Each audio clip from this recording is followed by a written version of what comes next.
Hello you little nasties and welcome back to the channel. Today I'm going to be taking a look at a wireless controller for the Dreamcast called the Dreamconn. Now this is made by dreammods.net. I will throw a link in the description if you are interested in checking this thing out. I just received it today and I wanted to make a short video showcasing the item and giving my initial thoughts and impressions on it. So we're going to do a quick unboxing and then after that I'm going to show some of the components of it. Then we're going to do some gameplay so I can test the lag on it.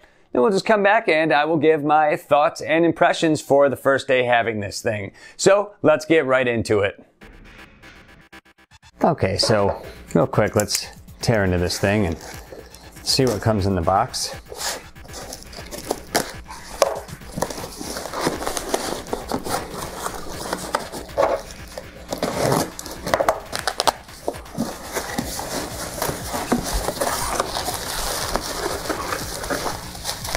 So here is the controller itself. And now keep in mind this is made out of an actual Dreamcast controller, so it's going to look pretty much exactly how you would expect it to.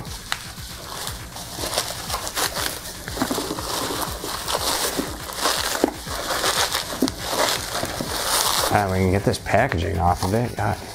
Okay. So as you can see here, this still looks very standard. It's in really good shape though. I'm not sure if they use a new controller or a used one, but this is in really good shape. So, I mean, it almost looks brand new, so that's probably the case. And here we've got what looks like this is the charging adapter here. So there's the charging adapter. And then here is if we can get the tape off.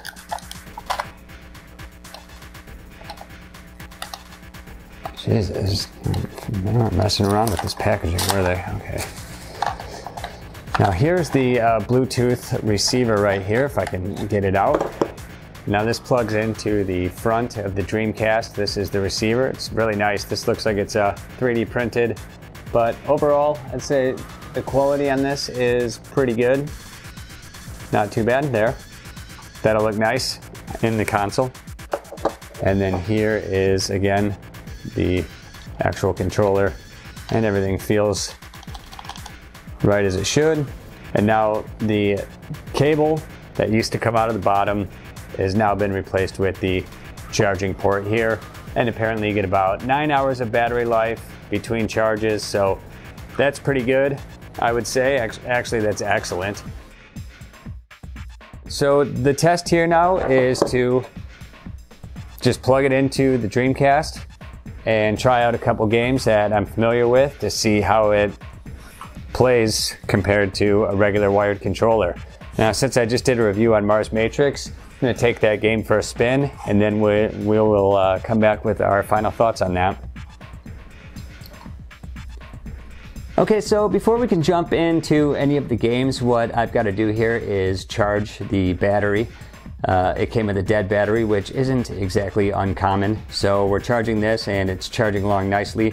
I just wanted to touch base though on how this works so far. So the VMU in the front, this is actually my own VMU here.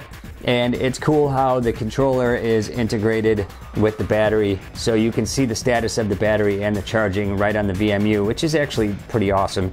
The only thing I'm concerned about right now is this actual charger that came with it. So of course it's one of the USB types, so I've got it plugged into a USB adapter for an actual plug.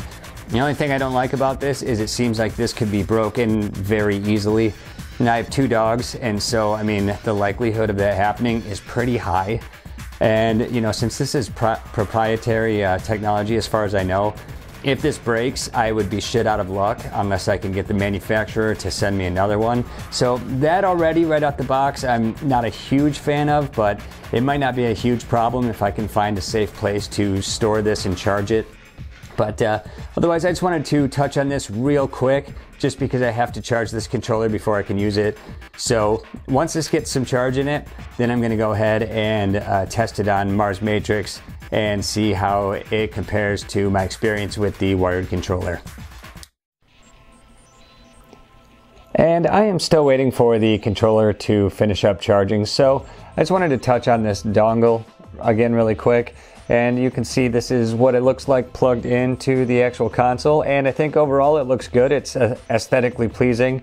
It fits with the color and the theme of the console, so I'm pretty happy with that. It looks good in it. Some of us have these consoles on display. We don't want anything janky or stupid looking in it, so overall this looks good. I'm pleased with it. And the controller should be charged enough now so we can go ahead and give the game a shot.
So just before we get into my final thoughts, I just want to thank you guys for watching this video. I just put this together very quickly. This isn't scripted, nothing like that. So I just wanted to get some information out there regarding this controller. And, so now that we've gone through the unboxing, though, we've taken a look at this and how it plays with Mars Matrix. What are my initial impressions of this thing? Well, so far, I like it, okay? I've got a positive opinion on this thing as it stands right now, but I've only had it for one night. But as far as it goes, though, the controller itself is very nice. It's an official Dreamcast controller, so you can't go wrong with that. It works well with the VMU, the battery indicator, all that fun stuff. It works just exactly like you think it should. The dongle on the Dreamcast looks very well, and it works very well as far as I can tell. The only thing that I don't like about it is the charging adapter that came with this thing. It just feels cheap and proprietary, and again, I think if that thing breaks, it's going to be a huge pain in the ass to get it replaced. I mean, already I waited over a month to get this thing, so if that breaks, that's going to really put me out. But you know what? That's neither here nor there, and we will cross that bridge when I get to it. But on a side note, though, if any of you out there have one of these, go ahead and leave in the comments your opinion on it, how it's worked out for you, if it's still kicking or if it just broke or anything like that, let us know. And I'll also do the same thing. If anything should happen to this, if it just stops working or being unresponsive, I will update the comments below in the information below so you guys can see what problems I ran into with this. But in the meantime, though, I endorse it. I don't know if it's worth $200 for just the casual Dreamcast fan. That's a lot of money. You can buy a Dreamcast for that. For me, though, I make YouTube videos and I play a lot of these retro games. So to me, I like having this around, and I've got 2 dogs, so I don't want them tripping over the cables and ruining all my equipment. So again, this works for me. I like it. $200, though, is a tough sell for a casual gamer, but really, if you just got money laying around and you really want a wireless controller, this is your only option, but it is actually a good one. So again, thank you guys for watching this review. I hope you found it helpful, and I will see you on the next video.